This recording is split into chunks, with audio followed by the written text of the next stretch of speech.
to the Resiliency Workshop. Special thanks to the Barger Leadership Institute, Student Life and Emily, Naval ROTC, Air Force ROTC, and Army ROTC for supporting this event. Our speaker today is Justin Stoddard.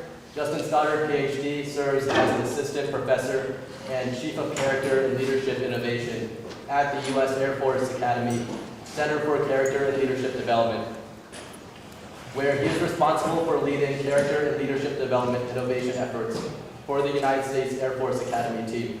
Justin's expertise in resiliency and overcoming challenges supports and explores methods to improve and refine the delivery of character and leadership development programs. Justin first enlisted in the Army in 1997 as a combat medic, and then attended the University of Colorado Boulder ROTC, commissioning in 2001 with dual majors in philosophy and Russian studies.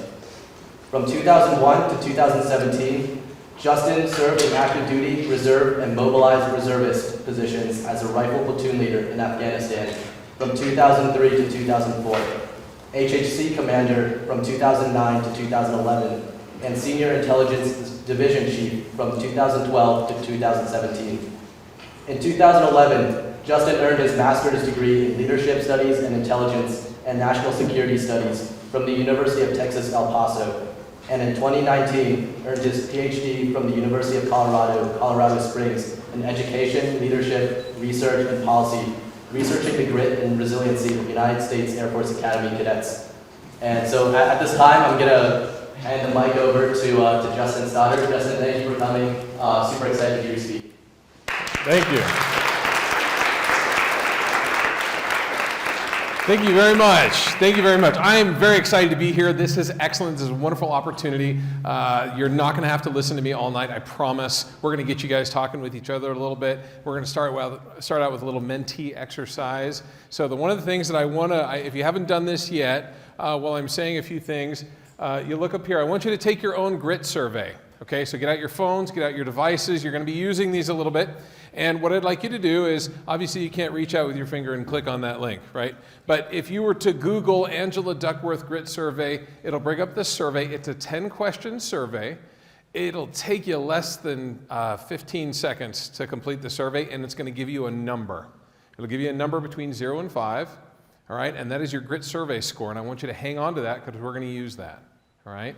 So Google Angela Duckworth Grit Survey and complete that. It's going to ask you a couple of simple questions. It'll give you a grit score. Hang on to that. After you're done, all right, I want you to open up menti.com, MENTI.com, and in a second I'm going to give you a code, and you'll be able to punch a code into that, and it's a way to get some live action feedback from you all. If you've never used it, it's great in your organizations if you want to know how people are thinking or feeling about a particular topic. This is a great tool to use. It's actually free. The version I have is not free, but you can use it. And I'm not a paid sponsor for menti.com or anything like that. Good. So while you're completing that, I'll tell you one of the reasons I'm excited to be here at the University of Michigan. First of all, I've never been to Michigan before. It's my first time being in Michigan. I love it. What a great state.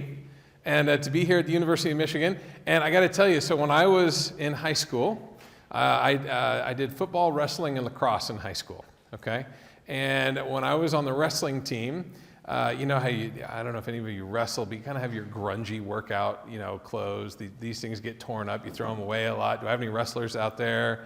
Yeah, okay, you know what I'm talking about, right? So one day my mom goes to the store and she finds a sale on these t-shirts, and she knows I need t-shirts for wrestling, and they were all blue.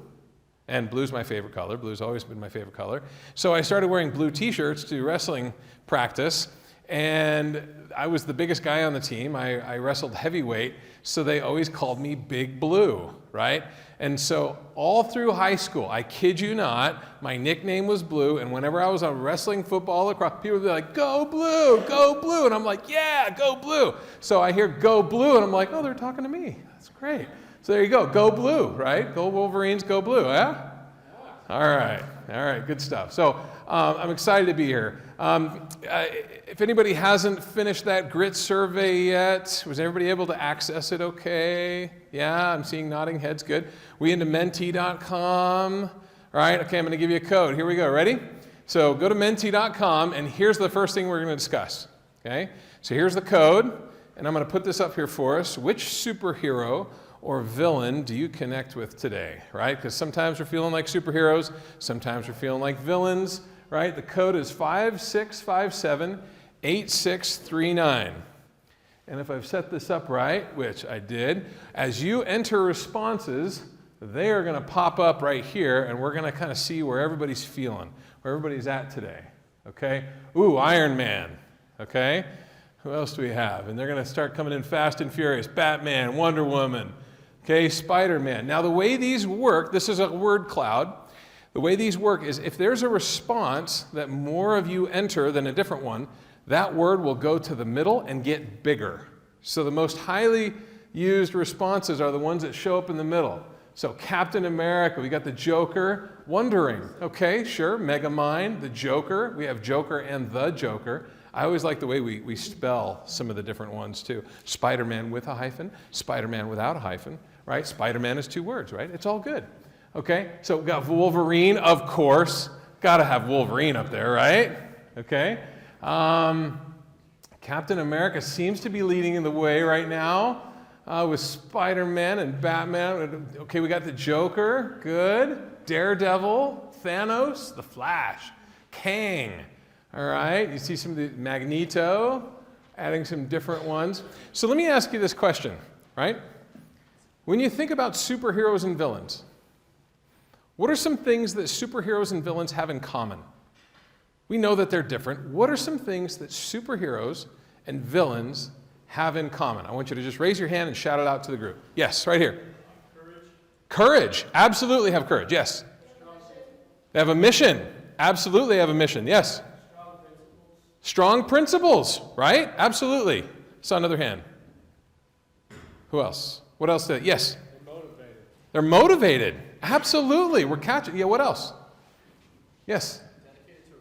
Dedicated to a goal. There's definitely a goal, something they're trying to achieve, something they're trying to accomplish, right? What else? Yes? Charismatic. Man, they got charisma.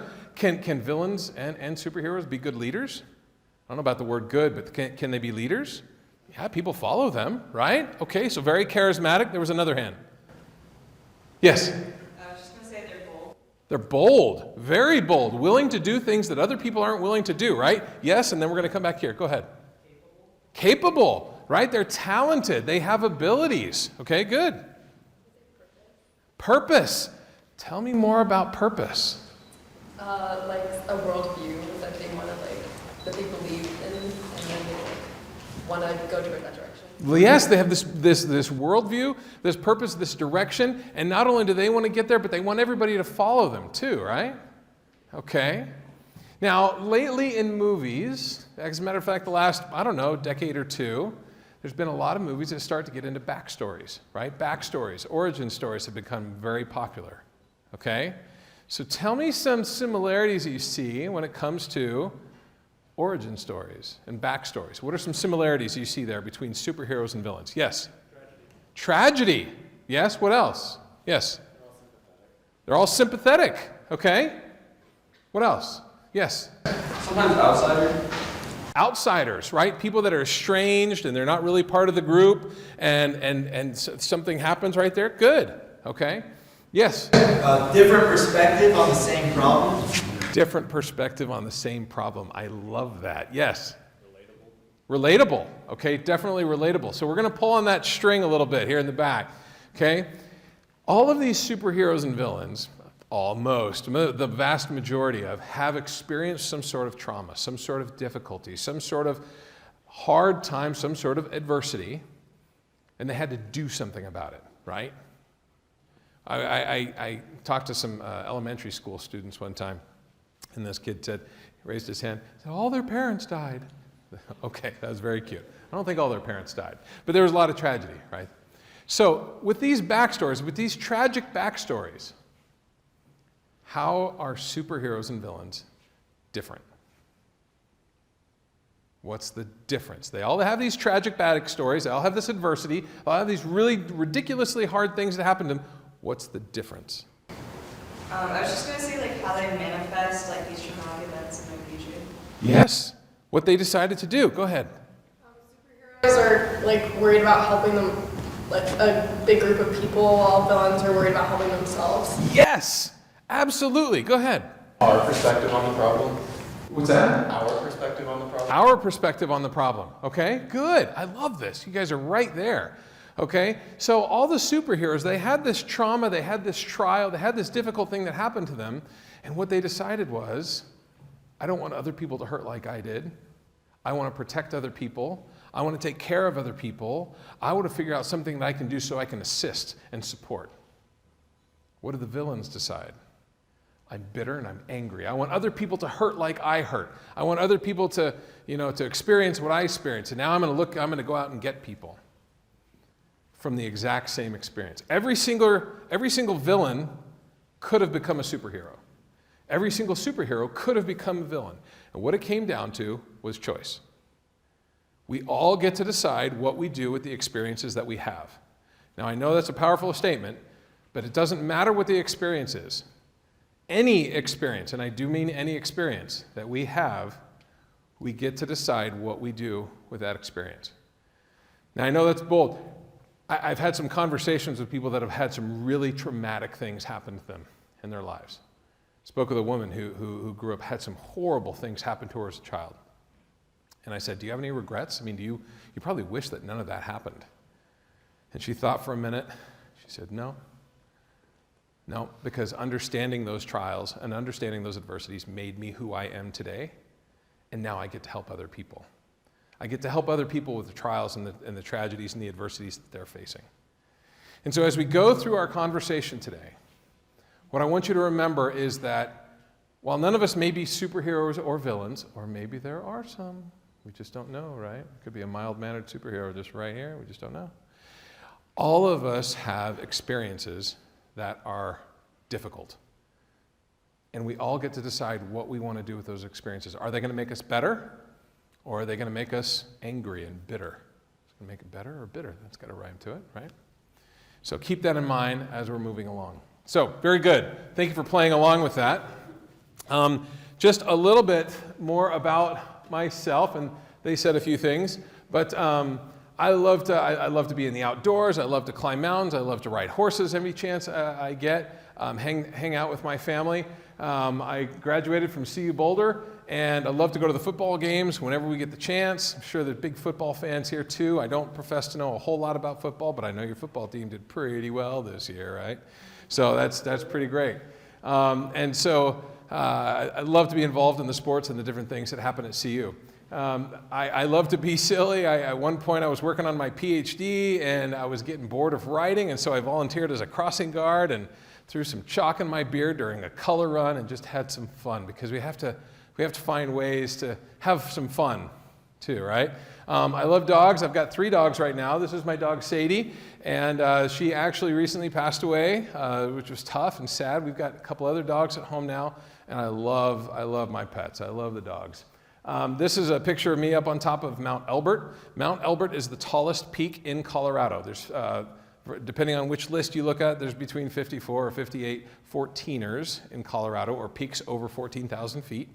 And the interesting, and I'll have to save this story for another day, but the interesting thing about this one is when I woke up that morning, I didn't know that that's what I was going to do that day.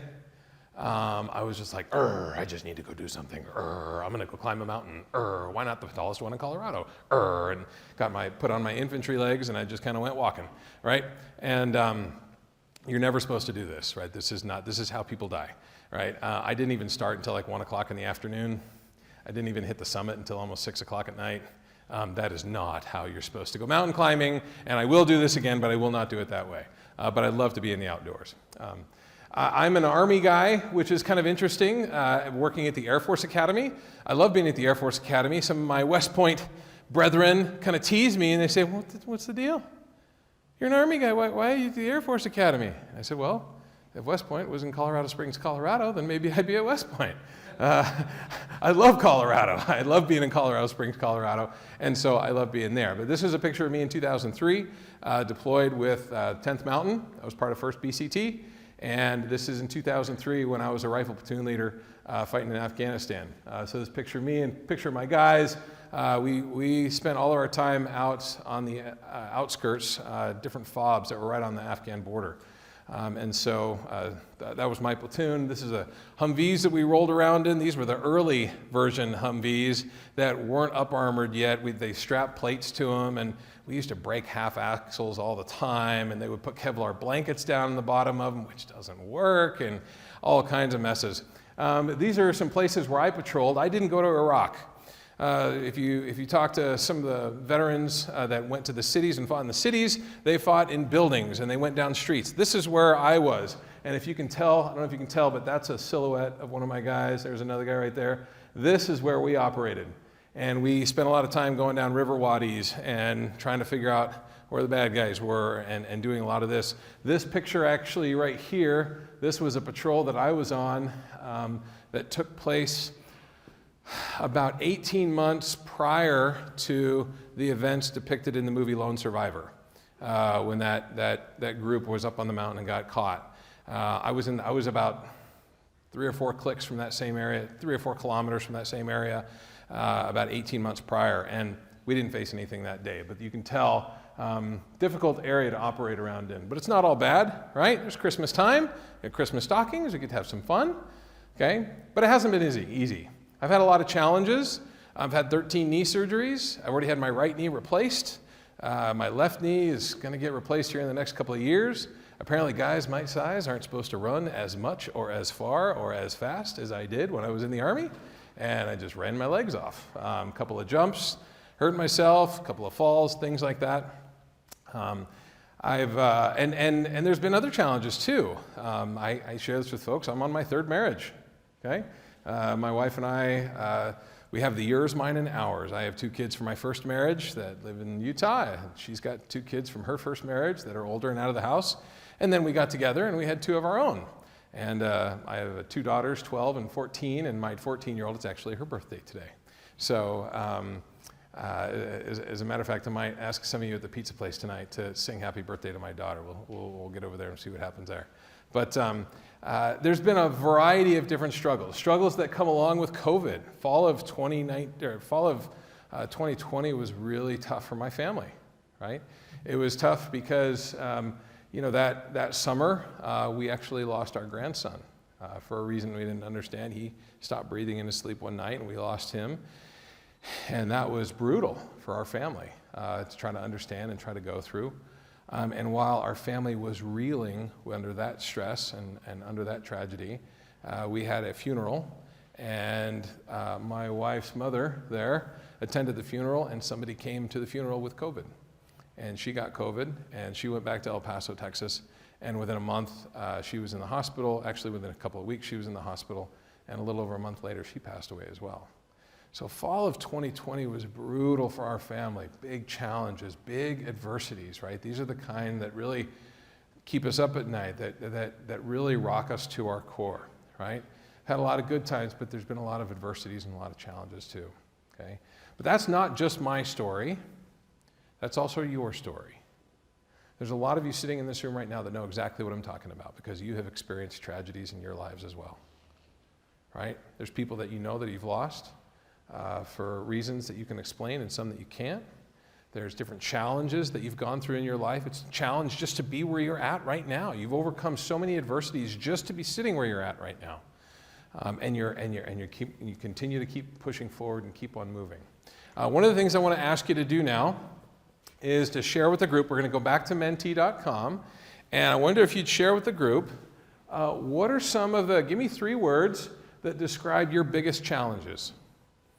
Give me 3 words that describe your biggest challenges right now. When you think of things that are challenging for you in your life today, right now, give me 3 words that describe those challenges.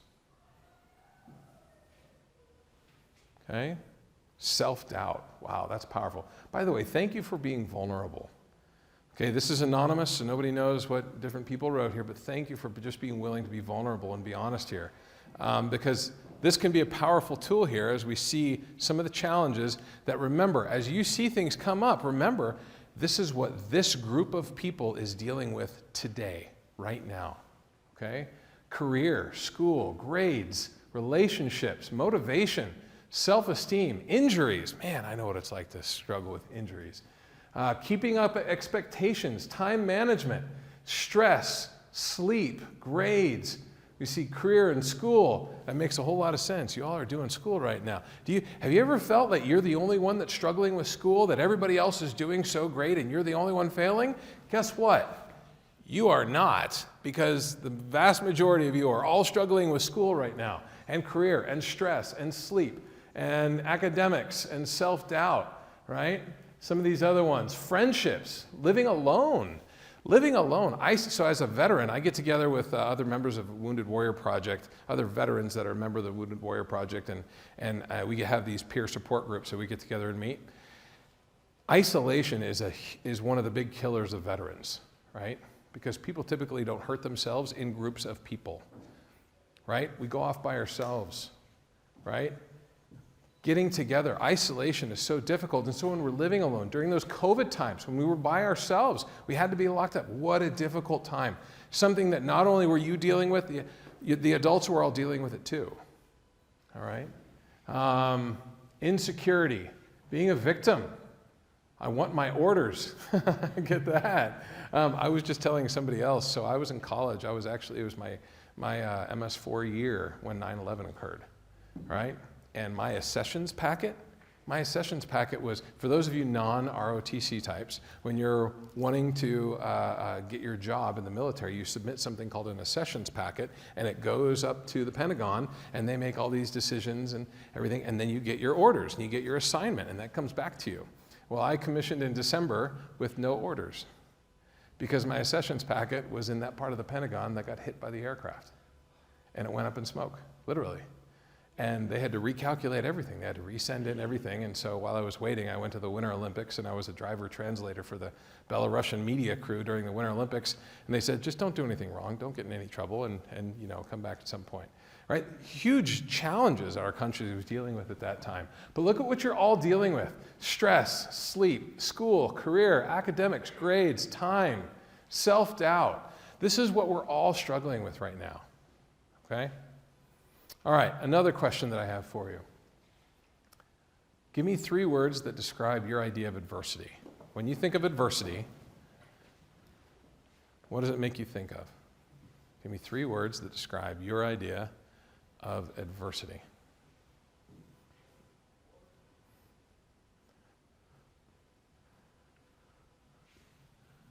Persistence, challenging, courage, uncomfortable, not easy, hard, grit, overcoming, pushing through, exhaustion, challenge and challenging, okay, an obstacle, uncertainty, persistence, tenacity. I love this group, right? And I when I do this with cadets at the Air Force Academy too, it's not all grim. They're like, no, adversity can be a good thing. We can, and that's so great because you get it. You see this and you see a vision. But it's still very, very difficult, right? When we're looking at some of these concepts, struggling, losing, it's tough, distress, oppression, takes patience, a wall, pain, climbing, mentally challenging, prejudice, okay? Huge challenge, okay? Huge adversity, pushback, hardships, failure, good. Look what's coming up in the middle for this group right now. Challenge and challenging, that's awesome. Persistence, exhaustion is coming up. Pain is a big one. Uncertainty, overcoming. Okay, this is what you all think of when you think of adversity. I'm not going to tell you that you're wrong. I want you to pay attention to your insights as we have more conversations. Okay, one more thing as we go through. Okay, one more thing here. What was your grit score today? Okay, tell me what your grit score was. And as this is starting to pop up, I want you to tell me, some of you, I want you to raise your hand and tell me what you see happening. Okay? What do you see happening as these numbers come up? What are some things that you notice? Could be anything, really, anything about Yes, go ahead. Bell curve. Bell curve. Okay, good. You say bell curve? Do I have any statistics students in here? Yes. Isn't there something called a skew with this? Yeah. For all the rest of you that are non-statistics, this is why people don't like statistics. What type of skew does this have? Yeah, this is a left skew. Not in my infantry mind, this is a right skew because everything's on the right.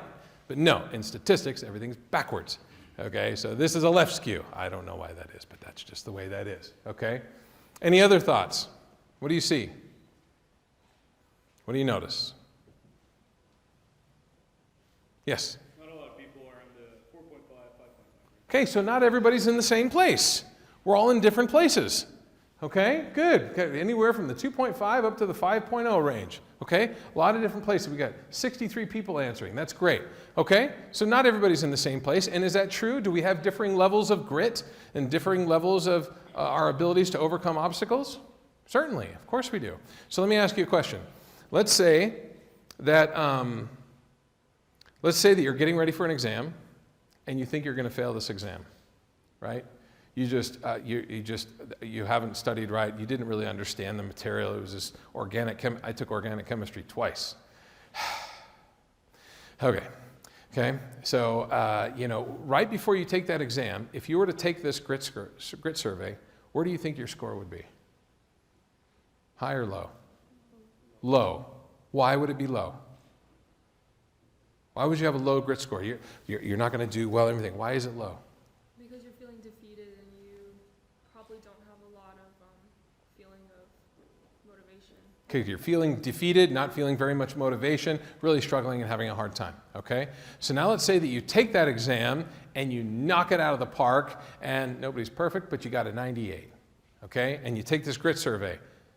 Where do you think your number would be? What do you think? Higher, right? Why would it be higher?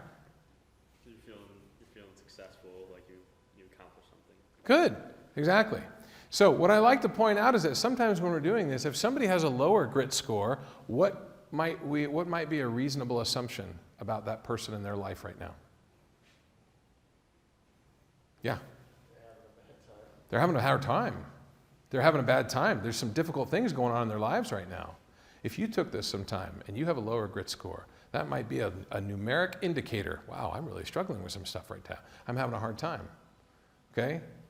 Now, when we get over, if we get over things and we have a higher grit score, what might this tell us over here? If we know some people that have a higher grit score, what might that tell us? Yeah. They're doing well. They just overcame something, right? There might be a challenge that they just figured out, and they're feeling better about where they are in our lives. Now, I'll tell you where this is productive and where this is not productive. And I'm sure you all did it, and I'm not even going to ask. But it is not productive to compare our grit survey scores with other people, right? And I know there's probably, because I've done it too, where you say, what'd you get? What'd you get? What'd you get on your grit score? What'd you get on your grit score? What'd you get? I was this, what'd you get? Okay? Because all of us have different backgrounds, right? All of us have different circumstances and different places that we come from that completely change our grit scores. Let me tell you where this is very valuable. Take this grit score, bookmark it, take it again 6 months from now. Take it again a year from now. And compare you with you 6 months from now. Compare you with you 12 months from now. And then start asking yourselves, what's been going on in my life? How am I doing in school? Did I get one of the favorite questions I like to ask the Air Force Academy cadets right after the orders come out is I say, okay, so I'm looking at my class, I'm like, okay, so orders just came out. How many of you are excited about your orders? And most of the hands, some of the hands go up, right? And I'll say, and how many of you are really not excited about your orders? And there's always some hands that kind of slowly go up. And I'm like, okay, let's talk. Okay, so what happened? And we work through that a little bit because, hey, the military is the military. When you get some of these orders, right, it can be like life. We didn't plan on certain things coming down. I had a soldier that wanted to go into the infantry, ended up going into the chemical corps. That's not what they had planned, right? Does that happen sometimes when we're applying for jobs? We send out resumes, we apply to grad school. We're absolutely sure that it's going to go the way we want to, and then bupkis, right? It's just, nothing. It didn't happen at all the way we wanted to, okay? Okay, good. So I'm going to leave you with that. Keep that in mind. What I'd like to do now is transition back over to talking a little bit about something called resiliency theory.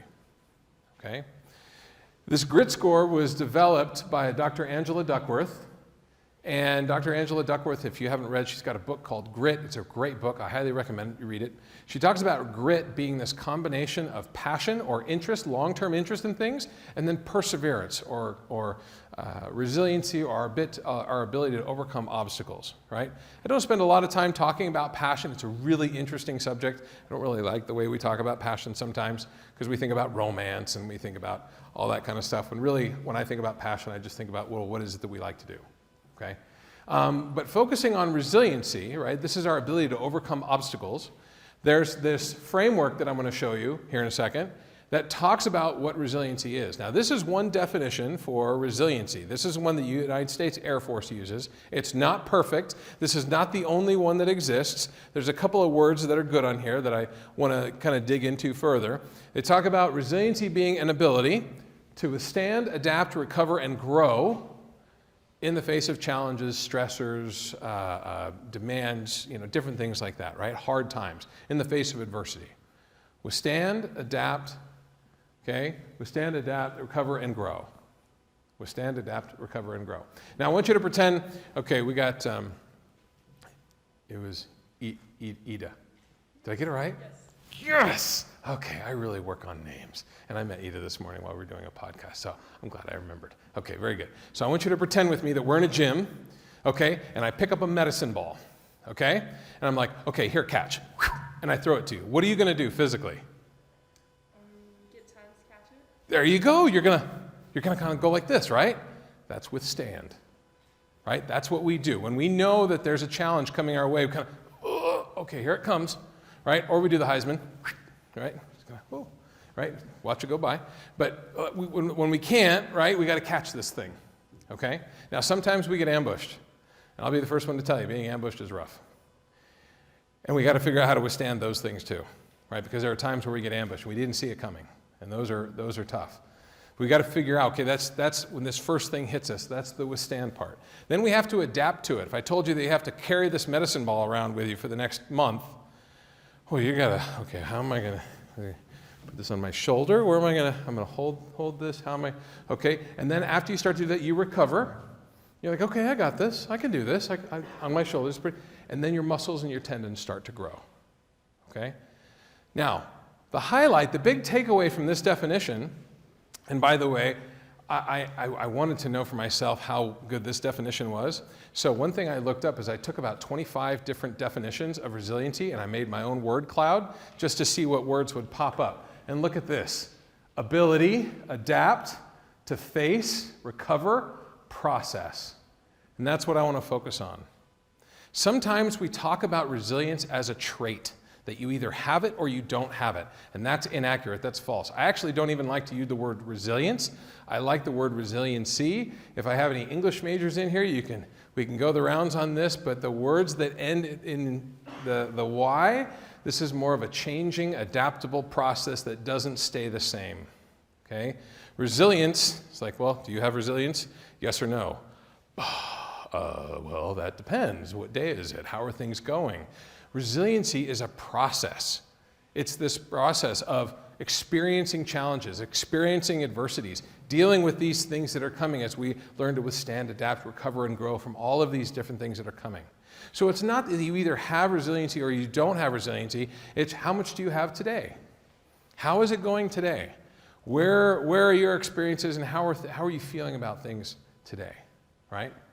So I want to show you this framework. I can't claim to be the original author of this. This is developed by a guy named Dr. Glenn Richardson at the University of Utah. This is going to get a little bit busy, but I want you to stay with me, okay? And then we're going to talk about this. So at the very center of this framework is all of us. This is you and me and all of us and something called our BPSH, which is our biopsychospiritual homeostasis.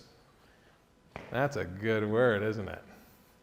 Okay, now all that means, homeostasis, right? All that means is that biologically, psychologically, and spiritually that we're feeling pretty good with where we're at in life. Things are pretty stable and we're feeling pretty good with where we're at, okay? There's other pillars of wellness, or there are other pillars of life that we could talk about. We could talk about intellectual, you could talk about social, all of these different areas, even kind of professional, environmental. There's all these different aspects of our lives that we could look at. And at the center where we start is we're all feeling pretty good, Okay? Now I'm going to describe a couple of key factors before I describe this process. Another key factor is something called our promotive factors. Now these promotive is a weird word. Promotive just means to promote, right? Something that promotes our ability to overcome adversity. And there's a couple of kinds. There's internal assets that they call them, or these are the internal characteristics that we have. This is our patience, right? The mindfulness that we have. Whatever ability we have to develop or to apply a growth mindset to a current problem that we're dealing with, okay? Could be our ability to forgive, right? These are all these internal character traits that we bring to bear when something difficult happens to us, all right? There's also these things called external factors. These are things that we reach out to when we're having a hard time. Could be friends, could be mentors, could be parents. These are people that when we're struggling, we're like, hey man, I gotta call you, right? Could also be activities that we reach out to when we're struggling. How many of you have gotten really stressed out, been studying too long, and you just need to go for a run? Okay, lots of hands. Just need to go work out. Me, I love to punch that heavy bag. I got a heavy bag, it's like, bring it on, brother. All right, and I was punching this heavy bag one day. I was wailing on this thing. I think I hurt my pinky, right? And after I was done, in my mind's eye, it was like that heavy bag said, it's all right, give me all you got. You got to get it out, that's okay. Give me out, go ahead, give me some more, right? Those are things that we reach out to. Now, maybe I like to read. Maybe I like to jump into Roblox or a video game. My daughters love Roblox when they want to veg out, right? Or maybe we dive into a Netflix series that we don't even really like, but we just, you ever done that? Where you're like watching and you're like, this is the dumbest show I've ever watched in my life. And you get to the end of it and you're like, next episode. Right? And you just keep on going. Okay, these are the things that we kind of do to kind of edge out. These are the things that we reach out to. Okay, he's laughing. He's laughing. He's like, yeah, I've been there, I've done that. Okay, yeah, I've been there too. Okay, not that long ago either. And I'm sitting here telling him about it. And I'm like, why do I do this? This is the dumbest show I've ever seen. Okay, so these are the things that we kind of do. These internal, these external things. Now, there's another important factor that I want to talk about, which are these things called vulnerability factors. Vulnerability factors are these bad experiences that we've had, trauma that we've experienced, the losses that we have can cause some PTS, some difficulties. I'll use myself as an example. Because of the things that I experienced in Afghanistan, I really don't react well to sudden loud noises, sudden loud explosions, okay? So some people might love balloons. They might think the balloons are fun. They're happy. They are not happy to me, okay? My daughter's, it's her birthday. She walks into a room full of balloons. She's like, oh, this is so great. I see a minefield. Okay, this is just not a good thing. Now, that's a vulnerability because there's nothing wrong with balloons. That's not a rational thought that I'm having. There's nothing wrong. Even if that balloon suddenly explodes, it's fine. Okay? That's something that I got to work through, and it's a vulnerability because it makes the adversities that I experience more difficult. Okay? More difficult than they already are. Now, somebody asked me, well, what do we do about this? We're going to talk about building resiliency. What do we do about vulnerability factors? This is the part where I say, go talk to somebody. I've been talking to therapists and counselors for years, right? And I'm well aware of the fact that there's clearances involved, and sometimes we have a hard time talking to people because it might show up on something, and I always say, okay, well, if that's difficult, then how can we do it? How can you talk to somebody? Can you call a parent? Can you call a friend? Is somebody's parent a therapist or something? What do we got to do? Talk to somebody. Because the alternative is keep it to yourself, don't say anything else, and suffer. And that is not an answer, right? Now, we understand this very well. So imagine you're on the freeway, you're driving your car, and you hit something, and your tire just blows out. Okay? What do? You're driving down the freeway, your tire just blew. What do you do? Yeah? Okay, call your mom right away, and you're still driving down the road. You're thump, thump, thump. You're still driving down the road, and you're calling your mom. Yeah? No? What do? You pull over. We stop, right? You blow a tire, you stop. We know this, right? And as a matter of fact, if somebody else was driving down the freeway, and they blew a tire, and they didn't stop, what would we say to them? Hey, you big dummy, stop. You got a blown tire, you're going to cause an accident, right? Now, we understand this with a blown tire on the freeway. But we have a bad experience, and we blow a tire in our mind, and we don't stop. And we think, I just got to keep on going, and I just got to keep on operating. I just have to keep pushing forward. I just got to keep on moving through this. When actually we can't, right? We can't keep pushing forward because something is wrong. We got to talk to somebody. We got to fix that thing first, and then we can keep moving forward, right? So with these vulnerability factors, find some way. Find a person to reach out to. Now, there's also, on the opposite side of vulnerability factors, there's things called protective factors. These are the things that we do that have caused good experiences, right? These are the good experiences we've had. Things, the wins that we've experienced could also be protective measures that we have in our lives. Things like seatbelts and football helmets and obeying road signs and things, or programs that our parents got us involved in when we were kids to teach us good principle, like the DARE program that I was in, right? Where you get up on the little stage and you wear the little sign and you're just like, what do you do? Just say no, right? And you kind of do your little, sing your little song. I got some people smiling. They're like, I was in that. I totally know I was in that, right? And the idea is then when a bad thing happens, you get into high school and somebody's like, hey, you good? You want to? And you're like, just say no. And you like run away, okay? Okay, well, the idea is these things protect us against those bad experiences. But no matter what, bad things happen, okay? And I know the animation there is a little silly, but these difficult things happen. Now, the vulnerability factors make it easier for those adversities to get to us. The protective factors are doing their job, but we get disrupted, all right? We get upset. We get mad. We are no longer in that stable place that we were. We are just we're sad, we're depressed, we are no longer feeling good. And then we go to this period called the rumble. Now, the author Brene Brown talks about this rumble, and this is a place where all of our promotive factors and our vulnerability factors and our they're all coming together, and we are rumbling, and we're going through this. Why? Because we're trying to regain our stability. We want to feel good again.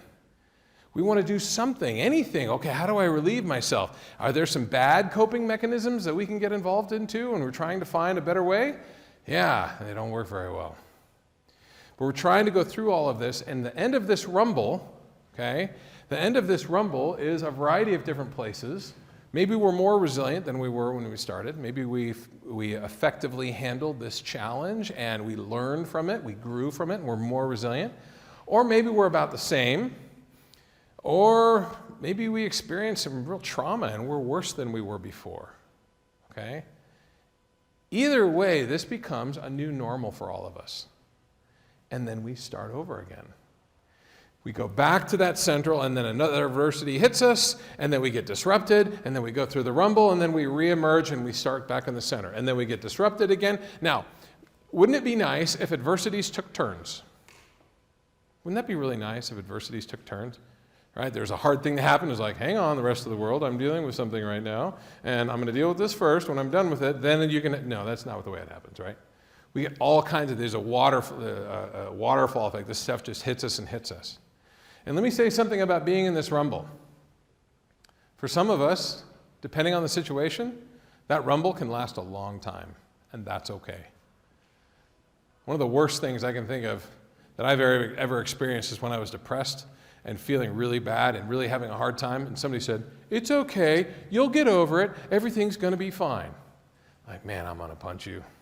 That's not what I really need to hear right now. And I'll tell you what did it for me, what actually really helped, is when I was really struggling, really having a hard time, is when somebody sat down next to me and said, it's okay, I'm just gonna sit here with you. I'll sit with you in it. I went to one of my Wounded Warrior Project dinners. We actually went to Top Golf on Tuesday night. And one of my good buddies, Joe, he's really struggling. He's going through some EMDR therapy, light therapy that they use for different things to try to help normalize some of the struggles that he's having in his head. And I asked him, man, how are you doing? He says, ugh, not good. And I could tell he was having a hard time.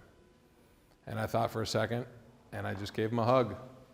And I said, Joe, I'm just glad you're here. It's great to see you. And he said, man, it's good to hear you say that. That's what I needed. Didn't need anything else. Didn't need him to give me any philosophy or any truths or anything like that. I just needed to sit with him there in that space and say, yeah, that sucks, man. And that's okay because you're not by yourself. And that's what a lot of us need to hear, is you're not by yourself. Okay? Sit down next to each other, right? And realize that we're in this together. We're in this fight together. We're going through some of these things together. Okay? So I've got a question for you about this process, right? So you experience the disruption, you go through the rumble, you reemerge, you go back to the middle, you're going through this cycle, right? We're going through this cycle of experiencing adversity. The removal of which element would stop this whole process? You take one piece out of this whole plan and take it out, remove it, and the whole thing stops. What is it? Yeah? Adversity. The adversity. I didn't pay him to say that. Okay? You take the adversity out. If you take away the adversity, what doesn't happen? There's no disruption. Growth. There's no growth. Wow, you really skipped to the end. You are just head of the line, aren't you? Okay, that's awesome. Yes, if there's no adversity, there's no disruption. If there's no disruption, there's no rumble. We're not growing, we're not learning, we're not trying all these different things. We don't reemerge. We don't even participate in this cycle. Okay? And we understand this when we go to the gym. We understand this very well. So I was on the wrestling team, and as if push-ups aren't hard enough, my coach liked to take a big old sandbag and throw it on our shoulders and like, hey, now do some push-ups. Okay, fine. Okay? Well, we know that when we're doing push-ups, right, we got that heavy resistance. What's happening to our muscles when we're doing all those push-ups? You know, you're doing, whether you're ROTC or not an ROTC, and you're experiencing difficulty, right? You go to the gym, you work out, what do you experience? What's happening to those muscles? They're breaking. They're breaking down. And then what happens? Yeah, they come back better. And we know this because we get excited to go to the gym and then we work out and we lift. We don't just go grab the 1 pound weight and be like, oh yeah, that's a good workout. 1 pound, oh, this is great. No, we go grab as much weight as we can handle. And we're like, yeah, I want to lift that heavy weight. That's the adversity. We're voluntarily going to the gym, we're grabbing the adversity, we're playing with it, we're throwing it around because we know it's going to build us and make us stronger. And then the next day we're really sore and we're hurting, and do we curse the gym? Swear at the gym? Say, man, that horrible place, I hate that place. Some of us are like, yeah, that's absolutely what I say. I don't like going to the gym at all, right? What do? We go back. And we drink a Red Bull, or we drink some sort of power thing. I'm like, I'm going to go do it again. I'm going to get shredded. I'm going to get swole, right? I'm going to, and we go, and we do this over and over and over again. And this is how we grow. We understand this. But when it comes to intellectual things, right, we're not quite as excited to engage emotionally, intellectually, spiritually. We're not so excited to engage these adversities, and yet the same process happens. That when we go through this resiliency process because we have this adversity in our lives, we grow and we learn from it. Okay? So, what's the result? What's the result of all the push-ups? And what's the result of the adversity and the cycle? You said it? Growth. It's growth, right? See, I told you, just right. So what does growth require? What do you have to have in order to grow? You got to have the adversity. Now, I'm really excited to share with you an example of this that I found in nature. Now, I use this example. I actually don't, this could go into a whole other thing that we don't have time for tonight, but the word resilience, actually we use it in the wrong way sometimes. Typically resilient, do I have any engineering students? Right? Okay, so engineering students, a lot of times when we talk about resiliency, we're talking about, well, this metal beam can flex, and how many pounds of pressure can this metal beam flex and go back to the way it was? And we talk about resiliency in terms of things flexing and then going back to the way they were, right? It flexes, it bends, and it goes back to the way it was. I'm here to tell you that we don't want to go back, right? We don't want to bounce back. We want to bounce forward. We want to grow and learn from these things. And this is an amazing example of that I learned from trees. Now, this is Biosphere 2, and this is run by the University of Arizona, and they did a really cool experiment. You can go read about this. This occurred from 1987 to 1991, I believe. And they ran this really cool experiment where they took 4 men and 4 women, some single folks and some couples, and they stuck them inside this biosphere for 2 years. They had to stay inside for 2 years. And the goal was, can we create another biosphere? Biosphere 1 being the Earth, right? Biosphere 2 being an Earth that we create, right? Why? Well, how are we going to live on the moon? How are we going to live on Mars? Can we create another Earth that's self-sustaining? Can we do this, right? So they built this biosphere. It's really cool. They had different areas. This is a whole water area. This was like the ocean. They had fish in here and kelp, different things that they're growing. They had they planted trees for this rainforest. They even had a desert area. They were able to grow their own food. This was amazing, right?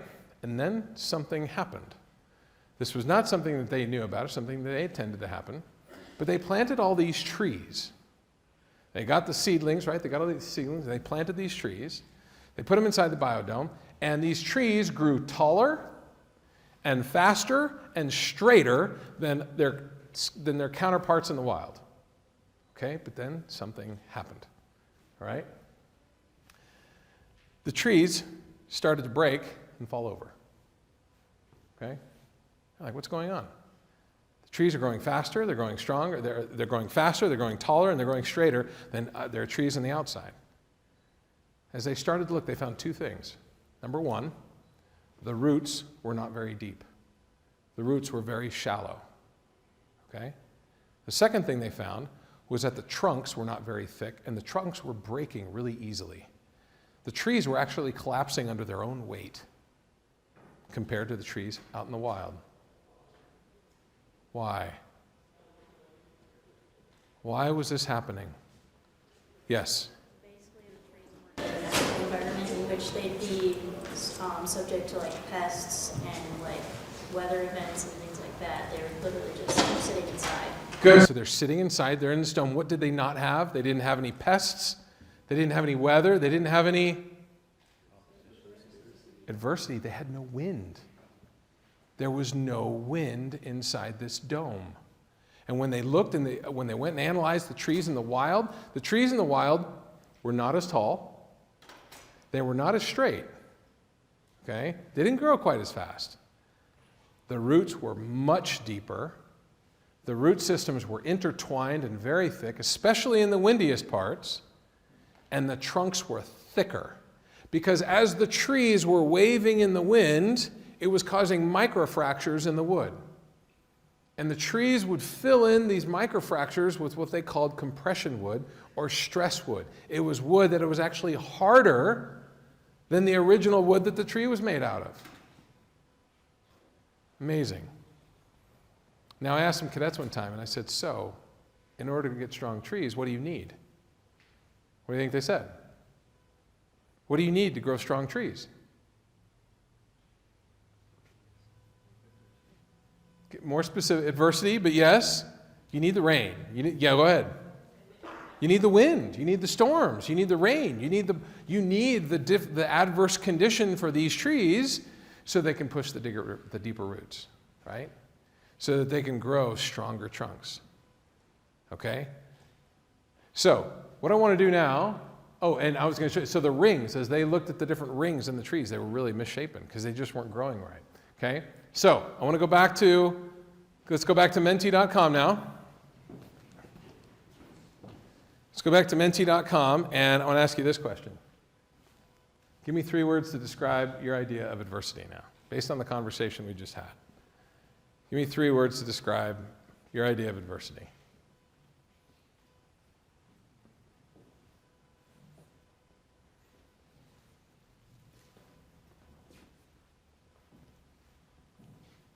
Growth, opportunity, pivot, rewarding, challenge, necessary, pressure, learning, stepping stone, grit, relentless, pressure, challenges, motivation, struggle, shift, reinforce, difficulty. I love that somebody still said difficulty. Now, did I say that just because we understand why we have adversity that it's no longer painful? Did I say that? No, still going to be painful. Dr. Angela Duckworth said that students that understand that failure is not the final resting place do so much better because they realize that failure is just a stepping stone. When we do things wrong, when things go poorly for us, that's not the end of it. We keep on moving forward. We just look at that as a learning. Okay, well, here's what didn't work. Now, how do we adjust this so that it can work? Innovation is based on the fact that we try lots of different things and how many things are not going to work. Most of them. And then we find the few things that do work, and that's what we grab a hold of, and that's what we use to keep moving forward. right? So struggle, overcoming, resilience, powerful, reinforced. Okay, ready? I want to show you something. This is where we were just a few minutes ago. Challenging, good. Look at this. Exhaustion, we got hard, uncertainty, difficult, pain, right? We see some opportunity and growth and overcome. And now, we're here. Because these adversities, these adversities that we experience, they can be the catalysts for our growth. They can be the very things that compel us to keep moving forward. They can be the very things that give us the energy and the drive to try new things, right? We need the adversity. Now, sometimes students get pretty competitive. And I asked a group of students one time, okay, so what does this mean? You want to have a strong trunk? Okay, well, they want to have a strong trunk too. Who's going to have the stronger trunk? Well, whoever gets more adversity. I said, oh, okay. Now, let me tell you what I'm not telling you to do. You don't have to go find adversity. Okay, I'm not telling anybody to go get in trouble or to go find trouble. You don't have to find adversity. I tell this to parents all the time. I'll brief parents on this and they'll say, yeah, you know what, I need to be harder on my kids. No, that's not what I said. Okay, life is challenging enough as it is. What we really need to do is connect with each other, look at some more of those promotive factors. What vulnerability factors do we have going on? Do we need to build some more protective factors, find those connections with other people? And we just need to be more effective at dealing with some of the challenges that we experience. Because we can't run away from these things.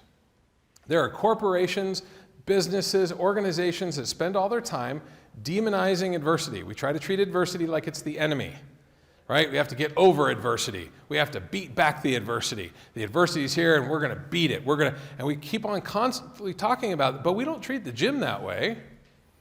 We don't say, well, we need to get rid of that gym because we're going to beat back that gym. No, we don't do that. We find opportunities to use that adversity for our growth, to use it for our benefit, right? So I'm going to share experience about my grandfather, okay? And then we're going to get you into some groups, and I'm going to stop talking so that you guys can actually start sharing some ideas with each other, okay? Tell you about my grandfather because I want to add a human experience to this. And because we're talking about trees and things, but I want to show you human examples. This is my grandfather, Lawrence Stoddard, and he joined the Army Air Corps back in the day, and this is a picture of him completing pilot training in the fall of 1941. And he received his first duty assignment in November of 1941 to Hickam Airfield in Hawaii. In November 1941, Hickam Airfield in Hawaii. Some of you might know your history a little bit. Within 2 or 3 weeks, and I want you to imagine this, within 2 or 3 weeks of my grandfather getting to his duty station, right, Pearl Harbor was attacked. And he was there. This is a picture of my grandfather receiving a Silver Star for actions that they took to secure some aircraft that were getting strafed and things getting blown up. And so that was his very first experience, okay? This was what he flew. This is a B-24 Liberator, and he became a captain of this aircraft and flew a bunch of missions for a bunch of different years.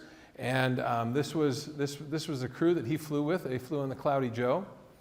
And in May of 1944, he was returning from a bombing recon mission over the island of Saipan. And he had fallen back because he had a buddy whose aircraft engine went out. And he actually broke protocol. And he went back to cover his buddies, who had this engine go out. This is a picture of my grandfather up here and his buddy whose engine went out. And enemy aircraft came from 12 o'clock high, 1 o'clock high, and took out my grandfather's engines. And this is him skidding across the water before his aircraft exploded. And he survived. There was only 3 people that survived that crash. My grandfather ended up bumping his head on a rubber raft that inflated on impact, and he climbed in, and then he grabbed 2 of the other crew members that survived and pulled them in as well. And they spent about 3 days in a rubber raft before they ended up getting washed up on the shores of Saipan. And then they got taken off to POW camp, and my grandfather spent 16 months in the Ofuna and the Omori POW camp. This might sound like a familiar story. There was a movie that came out a while back called Unbroken, that tells the story of Louis Zamperini. Well, my grandfather and Louis Zamperini were friends. They were actually in POW camp together. And if you go to the book Unbroken and look in the back, there's, he mentions my grandfather, Lawrence Stoddard. Now, in this experience, he describes, and he wrote all about it in this book, he describes challenges that he went through where he was watching people being beaten. He was beaten himself. They starved, right? They didn't have enough food. They were cold, missing blankets. One of the people that, one of his crew members had severe internal injuries, and they ended up, passing away. They ended up dying because of the injuries that he had. All right? Severe challenges, severe adversities. And so then the question is, well, what do you do with that? What do you do with some of those challenges? And how do we build back? How do we build back stronger? What do we do with some of these things? And one of the things that he did was when he was a kid, he liked to build transistor radios. And it was just, he'd go down to Radio Shack and he'd buy parts for these little radios, and he'd build these little radios. And so he was drawing up some of these things to kind of, pass the time, and one of the guards saw it and wanted it, and the guard thought it was some classified secret thing, and then all of a sudden my grandfather was like, okay. So he started drawing up Radio Shack radio schematics and trading it to the guards because they thought this was top secret quality intel that they were getting. And he traded this stuff for blankets, for medicine, for better treatment for his men. He took on this persona where he took care of his men. He connected with his men, found a way to connect and take care of them. And that was his whole focus. We have his journals, and he was talking about this guy and this guy and this guy. What are we going to do for this guy? And when I get back, here's what we're going to do. And he maintained this hope, right? He looked at the situation. He figured out, well, what do we need to improve? How do we need to get this better? And then let's go do this. And that really is this process for overcoming challenges. This is another pilot that made this comment. It says, as a fighter pilot and airline captain, while I found that I could not choose the adversity I would encounter during the flight, I could choose how I prepared and how I reacted. And that's how we get to prepare, right? We get to look at this resiliency framework, and we get to say, well, how do I prepare for these things? What are the adversities that are going to come up? What are the challenges that I anticipate that I'm going to end up facing? And how do I get through these things? Okay? So the first thing that I always say, and this is a basic 3-step process, is number 1, you stop. In the Army we say, well, stop, take a knee and get a drink of water, right? Just when something difficult happens, just stop and breathe, and just what happened. Now, we don't do this, right? Think back to the flat tire analogy, right? We keep on going. We just keep on going. We don't even think about this. But we got to stop. Sometimes we just got to stop. If we failed the exam, if the relationship didn't go the way we wanted it to go, something bad happened, we got to stop and figure out, okay, well, what just happened, right? The next thing we got to do is we got to plan and prepare. We got to say, okay, well, what went well? What didn't go so well? How do I do this? What are we going to try to do differently next time? What do I need to? Oh man, I need to go talk to a counselor, a therapist. I need to call somebody, or I need to, the coping mechanism that I used really left me in a bad place, and I don't want to do that again. So I need to do something different. So we kind of take some simple steps, and then this is the most important key, right? And this is what we don't like to do: is we got to go do it again. We got to go back, and we got to do it again. Because it's only in doing it again that then we figure out, okay, does this really work? How am I going to, are the promotive factors working? How am I going through this process? How do I do this? What is it that I do so that I can grow and learn from this experience? We got to do it again. And we got to do it over and over again. And this is the hardest part. We know this in the gym, but man, when we experience a breakup, when we experience that difficult time, we fail that exam, we say, you know what, I'm just not good at math. I'm just never going to do math again because I'm just not good at math. I'm done, okay? Chemistry doesn't make any sense to me at all because I can't see it. It's too small. They're telling me that there's these atoms and these electrons, but I asked the professor and I said, where's the electron actually? Like, where is the electron? I want to know exactly, point to me where the electron, well, statistically speaking, there's a shell and there's a 90% chance. No. Show me where that electron is. Well, we can't see it. We don't know. You don't even know where the electron is, and I failed my exam because you're asking me where the electron is? Well, my answer is, we don't know. There you go, okay? So we got to figure out how are we going to get through these things, right?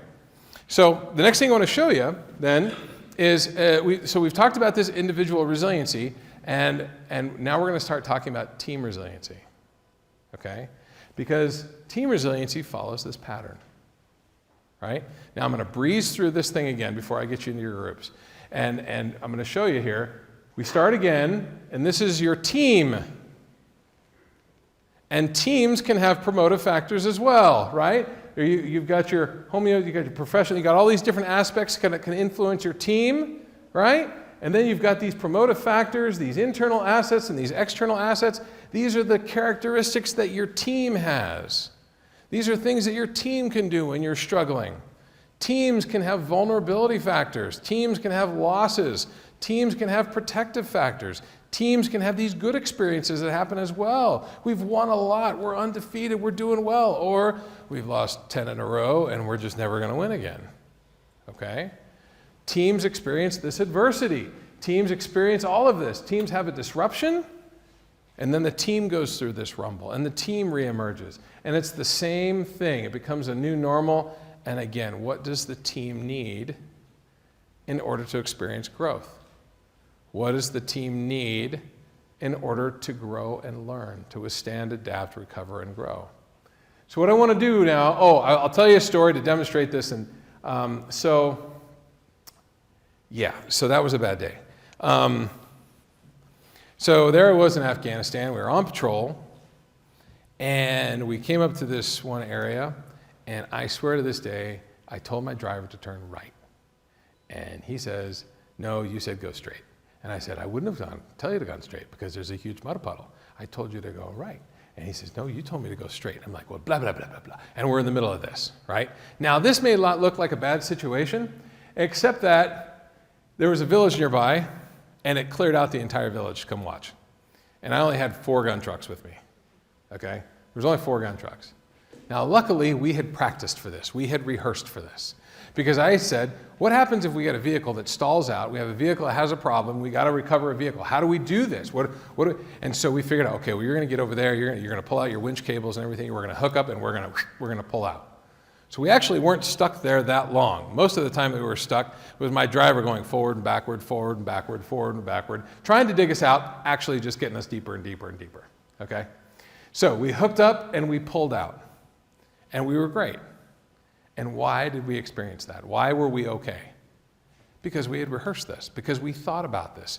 This is team resiliency. Now, I can't take all the credit for this. My platoon sergeant, who was a genius, right, said, sir, here are all the things we need. We need to run our vehicles like a NASCAR pit crew, and everybody's got their duty and responsibility. And this is in 2003, before we had all these rules and regulations and these things to kind of guide how we operated, right? And we figured this out. And that's what helped us to become successful that day, was to operate as teams. So what I want you to do now is I want you to get into some groups. I want to do a think, pair, share activity where you guys are going to chat with each other. Now, when you do this, I'm fully aware of the fact that you probably sat next to somebody that you've talked to over and over and over again, probably sat next to your best friend. So the challenge is, I'd like you to talk to somebody that maybe you really haven't talked to before. Okay?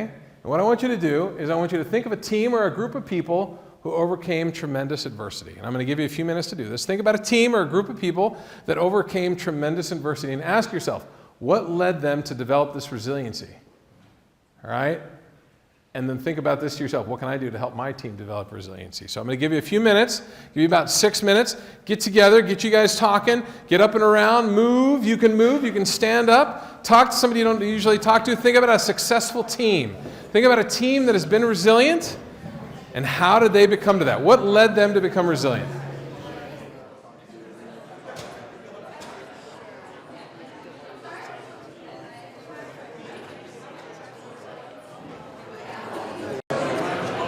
All right, so let's come back together.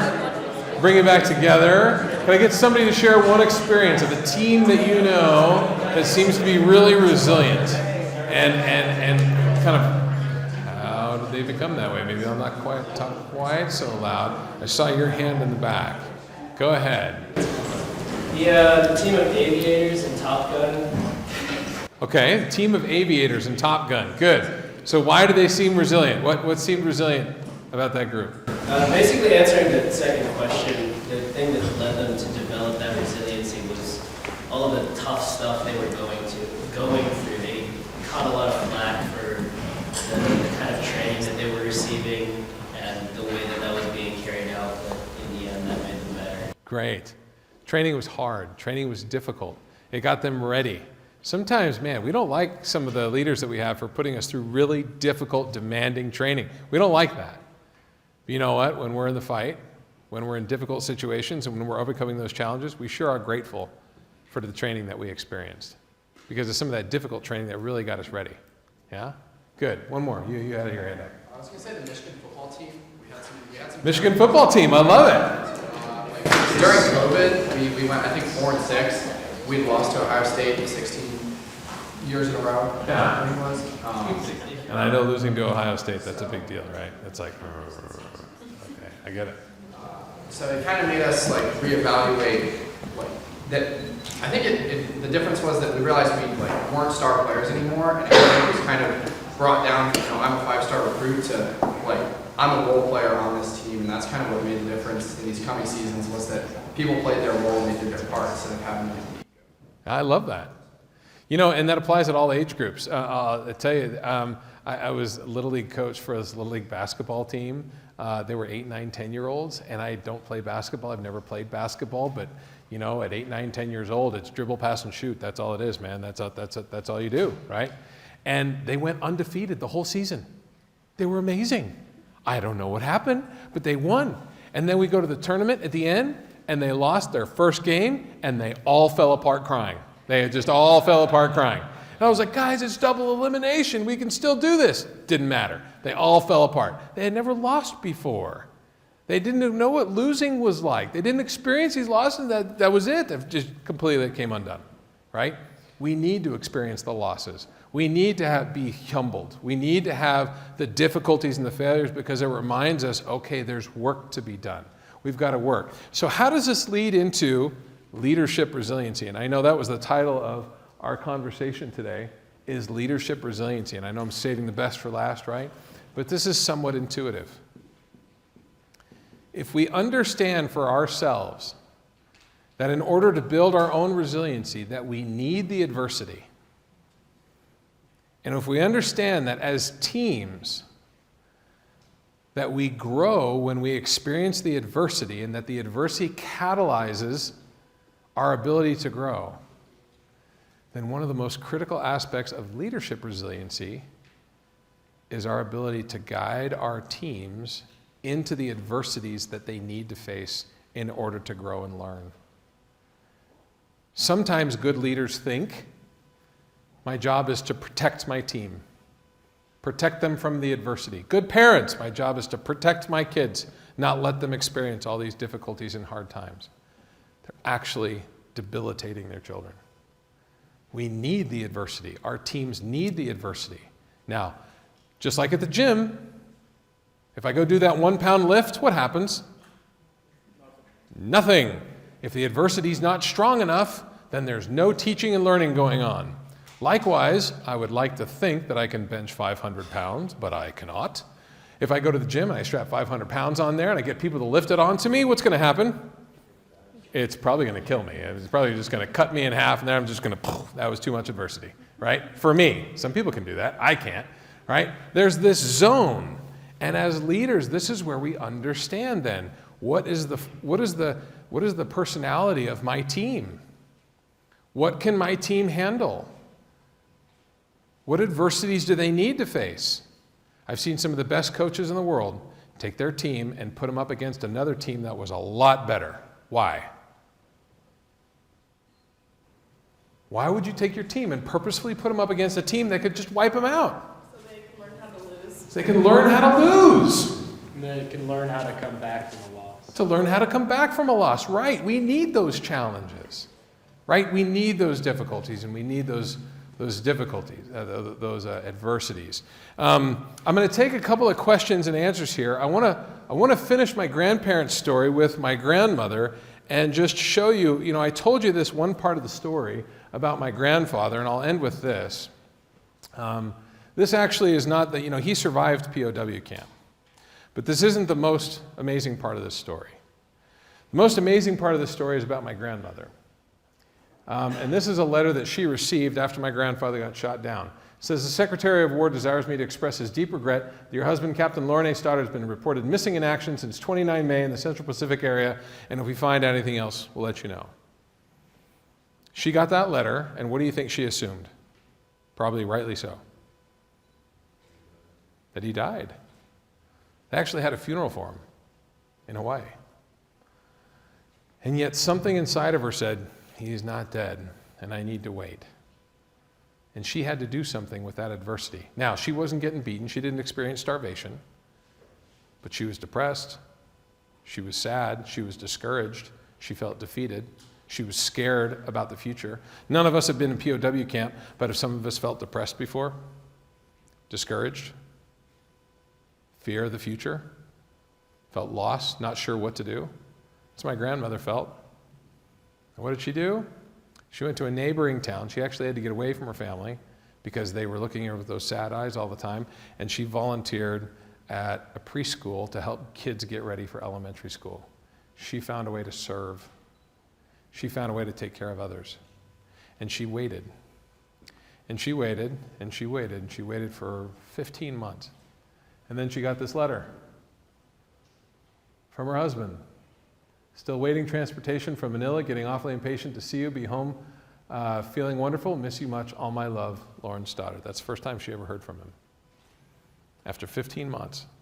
It's all the letter. She was allowed to respond with 50 words. That's all she got. Because that's how things were. It was OPSEC at the time, right? Operational security. We couldn't send out too much information. They were reunited, and they celebrated over 65 years of marriage together. Before my grandfather passed away in 2011. And we recently celebrated my grandmother's 100th birthday. And she turned 100 on Halloween. And I asked her one time, Grams, how did you get through this? This is one of the most trying, most tremendous times. Is there something that prepared you for this? She thought for a second, and then she said, well, I was a teenager during the Great Depression. That was a hard time. Well, yeah, I think that would help get you ready for difficult times in life. You want to talk about wind and storms, right? And so my message to all of you is quite simply this. We know we need the wind, we need the storms, we need the adversity. We need these challenges, right? And so the question then becomes, our big challenge is, how do we keep moving forward even when it's really hard? And with that, I want to take some questions. I appreciate you allowing me to share some thoughts and ideas with you today. I'm grateful for the participation, and I just want to know from you, what are your thoughts about what we talked about today? Have there been some challenges? Do you want to refute, argue with me? Dr. Stoddard, you're wrong. Okay, all right, let's do it. What questions or thoughts do you have? And I'll take at least a few. There's always a few. Yes, please. I'm wondering what role resiliency plays in decisiveness. Like if you're in a situation where you don't have time to stop, I guess like how can adversity help then, or like what should you do if you can't stop? Sure, great question. What can you do if you can't stop? If you're going through a difficult challenge, you've just been disrupted, and you got to keep on going, right? You just got to keep on going because there's no time to stop, right? I'll tell you that what I've sought to do is to reach out to others and connect. Some of you in ROTC have probably been told that one of the best things you'll ever do is listen to your NCOs, and one of the worst things you'll ever do is ignore your NCOs, non-commissioned officers. These are people in the military that have a lot of experience, right? And so when I have to react and when I have to do something and I have no time to really sit and really learn about what happened, I reach out to other people. I say, hey, I'm really struggling right now. This is what just happened. We got to move through this together. Let's give some encouragement. How are we? Okay, we're going to keep on. We're going to come back to this later. We're going to come back and look at this, right? I recently interviewed a Medal of Honor recipient and asked him, and he said one of the hugest mistakes that he ever had was that after this experience he had been in, there was no after-action review. Nobody looked at this thing afterwards and said, well, what went right and what went wrong, and because we got so caught up in operations, we just kept going, right? We never fixed that flat tire. So I would say sometimes we just got to keep on going, right? But we don't have to go by ourselves. There's other people that we can reach out to that are probably experiencing the same thing like we experienced, right? Are we all going through some challenges? We are. You're definitely not the only one experiencing those. I hope that helps a little bit. Yeah? Yes, right here. On a previous slide where you had your adversity chain, you can go back to that. Which one? It's there. Oh, here we go. We'll go to that one. Yes. Two questions. One, why is dysfunctional flow loss? Wouldn't loss be worse than dysfunction? So, experiencing some amount of loss, what I mean is that you're, instead of being where you were at before, this is kind of like on level, right? That you're not quite as good as you were before. You got upset. You're not feeling quite as well. You're not as happy as you were. Dysfunctional, and I use myself as an example, we call it PTSD, post-traumatic stress disorder, right? We're trying to get rid of the disorder piece because we don't want to label people. But the fact that balloons scare me is not quite functional, right? That doesn't really make sense. And so there's times where we get upset and there's things that we don't like. And then there's times where we get in a car accident and we don't want to drive anymore. We get into a bad relationship and we decide, I'm done with relationships, right? When the fact of the matter is, it was just that relationship. So that's what I mean by that. Does that help? Does that make sense? Yeah, go ahead. Also, what do you do if you experience a loss that's so critical to your life or who you are, where you can never achieve the same level of value again? Yeah. Oh, man. You mean like what happens when they have to take pieces of your knees and you can't run anymore? Yeah. Yeah. No, that's a huge challenge, right? The goal of the resiliency theory, the resiliency framework, is to find a way to keep moving forward, right? One of the difficulties that we experience is that we may not be able to move forward in the same way that we thought. Cadets at the Air Force Academy are some really high-performing cadets. I never could have gotten into the Air Force Academy, okay? I had a lot of fun in high school. I got a 3.2 average in high school. I skipped school and used to go skiing. I had a great time in high school, right? Never could have gotten into any of the service academies. My grades weren't good enough. And I talked to them, and they were all top performers, like I understand a lot of you are, all right? How many of you came to the University of Michigan, and it was like the first D or C that you ever got in your life? Yeah, right. Okay, I talked to a lot of cadets, because this is like the top of the top cadet. They all come, and they're all top performers, and yeah, I was a 4.0, valedictorian, 4.0, shoot, I was a 4.3. I didn't even know that was possible. Like, how can you get a 4.3 out of 4.0? That doesn't make any sense to me. And they're like, well, you do extra credit. I was like, there was no extra credit. Maybe there was. I don't know. I was skiing, right? But, okay, and they come and they fall apart. They're like, I got a D. That's it. I'm done. It's like, actually, you're not done. Let's talk. Let's communicate. Actually, failure is what? It's just a stepping stone, right? It's just a piece in the process. It's just a growing. And so some of these things, what we realize is that we're never going to be exactly the way that we thought, right? We're always going to change. Life is always going to be different than we anticipated. The sooner we realize that we're going to do our best, but that we're going to be accepting of a lot of those changes that are going to come on, okay, that's fine. I ride mountain bikes now. I hike. Good, I don't run. Guys my size, do you ever see a guy that looks like me win a marathon? No, because I can decide I want to be a marathon runner, but my body was kind of like, no, you're not a marathon runner. You're a hiker. Put on a 75-pound pack and go hike up a mountain. Okay, I can do that, right? So there's talents and there's skills, there's things that we can do that we can be really good at. May not be exactly what we had planned, but there's ways that we can excel. There's ways that we can always continue moving forward. Does that help? Yeah? All right. There was another question. Yes, in the back. So in the military and in the Air Force specifically, we hear a lot, mission first, people always, but at times those start to really conflict. How, as future officers, especially when we might be the one deciding how to move forward with a member, like how do we balance the calculus of mission versus people? Okay, so let me ask you a question. If you have no people, are you going to be able to complete your mission? So without people, there is no mission. I know, and I said the same thing all the time. Mission first, people always. The mission is first. Absolutely. It does not say mission first, people when it's convenient. It doesn't say that, right? And so we have to take care of our people. Now, for the Army, one of the things that I've learned, it's very, for those of you in Air Force, Army, Navy, it's very different. It's, as young lieutenants, young ensigns getting out of here, your responsibilities are going to be very different, right? As a young lieutenant, I was responsible, I left school, I went out, and then I was responsible for 35 people and their families, okay? And I had to figure out very, very quickly, like, we've got to do this mission. Okay, well, this person's sick, and this person broke their ankle, and this person, okay, well, I have a choice to treat them like they're nothing, to treat them like they're MREs, to treat them like they're boxes, to treat them like they don't matter, or I can remember these are people. And we always care about people, because without people, there is no mission.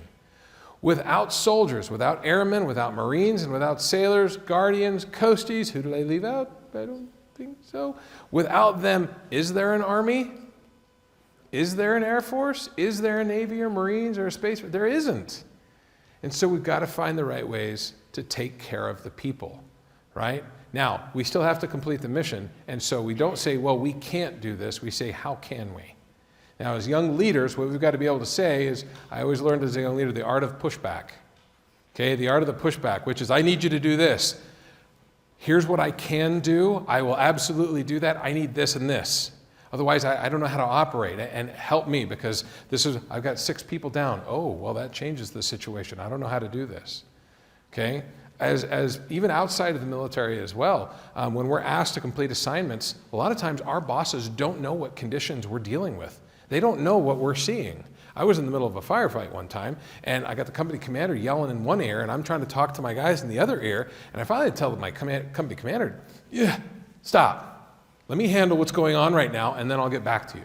He cared. He wanted to help. He was trying to figure out what's going on with me. I told him, you got to go away. I got to handle my people right now and manage my mission. I'll get back to you. Right? That's a tough spot to be in, but that's something that we have to manage as leaders. Does that help? Very good. Yes, right here. Then I'll come back to this side. So I want to get your opinion. What do you think is better? Trying to find that adversity and just attack it like that, or just prepare for adversity and just have it find you? So, great question. Do you have to go out and find adversity, or do you just kind of let it find you and prepare? My experience has been thus far, I don't need to go find any adversity, right? I could tell you some of the challenges I've had in my life, and they all found me, right? And I would spend all of your time preparing, right? Spend your time preparing and going through what are some of the challenges that I think I'm going to be facing. Okay, I'm going to go prepare for that. I'm going to be in good physical fitness because I know there's going to be certain physical challenges I'm going to go to. I'm going to be good at mental fitness because I know there's going to be some mental challenges. So I'm going to read some books on counseling. I'm going to read some books on some of those things as well because I'm going to get good mental, right? I'm going to have some conversations with other folks. I'm going to work with my team. I'm going to talk with my team of people and say, hey, what challenges are you all dealing with right now? That one, okay, that's a good, I haven't heard of that challenge before. So share with the group, share with your team what you're going through and how can we prepare for those things? Because the challenges are going to come. And what I share with the cadets at the Air Force Academy and what I would share with all of you, we are getting you ready to face enemies that currently don't exist, who will use tactics that currently aren't possible with equipment that currently hasn't been invented yet. That's what we're trying to get you ready for. Well, how can we possibly do that? It's about critical thinking. It's about connection. It's about communication. It's about problem solving. Because you get into the exercise of, okay, here's an adversity, no problem, good. Jocko Willink likes to say, you know, you break your leg, something bad happened to you, good. And he talks about, well, this is how we're going to relate to it. Things didn't go the way you expected it, good. And here's what we're going to go through it. So when something bad, some of you are really like, yep, I heard him say that. Okay? It's like something difficult happens. Yes, good. Now, what are we going to do with this and how do we grow and learn from it? Okay? Any other questions from this side? Oh, we got to come over the back here. Yes. The young lady and then over to the gentleman here. Go ahead. I was just wondering if you think that there's like a correlation between people who are more resilient and optimists? I think, so the question is there a connection between people that are more resilient and optimists? Okay, so Martin Seligman has written a lot of books on flourishing and resiliency and things like that. And yes, he says people that tend to be more resilient tend to be more optimistic. They look to the future with a more optimistic eye. Hey, this happened, that's okay. We can figure out how to deal with this. That's an optimistic outlook, right? A pessimistic outlook is, oh, this happened, well, it's just going to keep on happening. I'm not even going to try because I'm just going to fail anyway. The optimist says, and this is a growth mindset, the optimist said, I just failed this exam. Well, I'm going to go talk to the professor and I'm going to figure this out. I'm going to figure out how to pass the next one. The pessimist says, I just failed this exam. I'm going to drop the class. Can't do this. I'm going to always fail this. I'm going to get out of this. The optimist is looking for those opportunities to grow. They know that they're going to fail, but that's okay because there's going to be good things that happen. Yeah? And right next to you, sir. When would it not be worth it to be resilient? And I guess like, to what extent does the sunk cost fallacy affect our resiliency decision making? Tell me more about the sunk cost fallacy. I guess like if I spent a lot of time already in this subject, I probably will keep on spending more time in this subject, even if I don't like succeed. Okay, great. This is a comment that I like to get. And there's like, well, what if, is it possible to be too resilient? Right? Somebody's just banging their head against the wall about the same problem over and over and nothing changes. So I got a question. If you're sitting there banging your head against the wall over the same thing over and over again, are you moving forward? You are not. Being truly resilient is about learning to move forward. Sometimes we're engaged in something and it's just not working.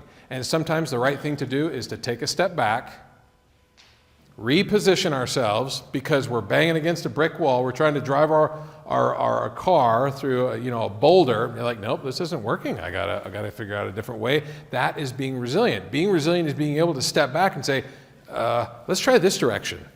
Nope, that way didn't work. Okay, let's back up. Let's try this direction. Now we found a way.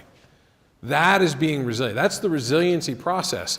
I get disrupted, I fail, I go back, I try again. I do this over and over and over again, and I find different ways. If you're in a bad relationship, an abusive relationship, and somebody's treating you horrible all the time, nobody said that you need to stay in that relationship and have somebody continually treat you horrible all the time. Are you moving forward in that relationship? Are you growing in that relationship? If not, and you're stuck, then maybe that's a difficult conversation that you need to have and say, do I need to keep on banging my head against this wall? Or do I need to step back and re-engage and find a different way to move forward? Because ultimately the goal is to keep moving forward, right? That's what we talked about. Find a way to keep moving forward even when it's really difficult. We have the wind, the storms, the adversity, because we've got to find a way to keep going forward, to keep innovating, right? To keep on experiencing these challenges. All right? One more, last question. Last question, right here. Yes, sir. Do you think like our society is getting more resilient or less resilient, or the same? That's a great question. Do I think our society is getting more resilient or less resilient? I'm going to repeat a quote. This is not from me. I did not say this. I heard this, and I think it's powerful. Okay? Tough times create tough people. Tough people create good times. Good times create weak people. Weak people create tough times, and we go over and over and over again, right? Now, we can learn from history, and we can try to not repeat those mistakes that we make, but I've done it myself, right? I had a difficult childhood growing up. By the time I graduated from high school, I had moved 19 times, went to 4 different high schools, right? Difficult childhood, variety of different things changing all the time. I swore I would never do that. I was an Eagle Scout. I did all kinds of things and did my best to learn from all my mistakes, and I've achieved a lot of great things. And what did I do? Created a really comfortable home for my 2 daughters. And they don't like to go out in the yard and work, and they kind of want to, my wife and I are working on them, trying to get them into the gym. You can do hard things. I don't know if I want. And we just said, what did we do? I teach this stuff. Like, I'm talking to people about this stuff. I'm going to go share this in Michigan. My daughters, I love my girls, but they need challenges, okay? And so, we're going to experience a lot of different things, but we need those challenges. What do I think about the people today? Especially what I see with Air Force Academy and others, we've heard this term helicopter parents, right? There's a lot of young folks like yourselves that are always used to reaching back to their parents to get approval for anything. Well, I need to change a class. What do you think, Mom and Dad? Should I change my class? Well, I need to do this. What do you think? And what I'm challenging my kids, I'm not going to tell you what to do. You tell me what you think you should do. You're only 12 and 14 yet, so I'm going to tell you whether you can or not. But As we're getting older, tell me what your plan is. You think it out. I'm not going to tell you what to do. You think it out and you come up with a plan. You come up with a situation and let's talk about the pros and cons of that situation. I make them do the thinking. I make them do the problem solving, them do the critical thinking. Instead of us and as leaders, we can't do this. We can't take the critical thinking and problem solving opportunities away from our kids, away from our teams. They need those things in order to grow and learn. That's what resilient leadership is. It's not only understanding that we as leaders need to be more resilient, but it's about getting our teams to be more resilient by helping them work through challenges. Okay? All right, thank you very much. I'm going to put one more thing up here. Remember, you can do this. The fact of the matter is you've already done it. You're here. You've already overcome so many challenges and so many obstacles. You're here right now, so keep moving forward. You are moving forward. You are incredible individuals at the University of Michigan. Go Blue, go Wolverines, right? You're doing it. You're here today. Congratulations. Keep going. Find those people around you that are struggling. Take them along with you, right? We need the connection. We need each other. So I encourage you to do that. And I talked about that. What's your next step in building your leadership, your resilient leadership, and what do we need to do to reach out to the people around us? Okay? Thank you very much for your time today. I really appreciate it.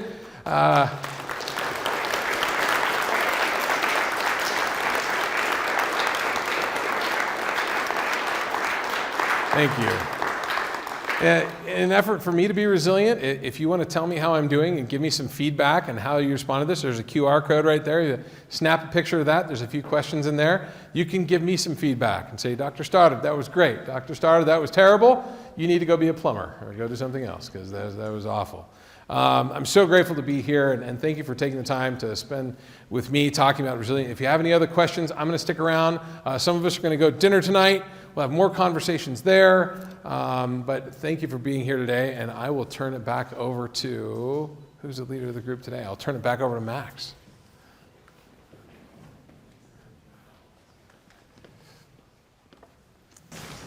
Wow. Thank you very much. Yeah, thank you for coming. I know we're all in a very dynamic environment here in college, so there's lots of opportunity to take your advice. So thank you once again for coming, and go Buffaloes. Hey, go Buffs. All right, thank you.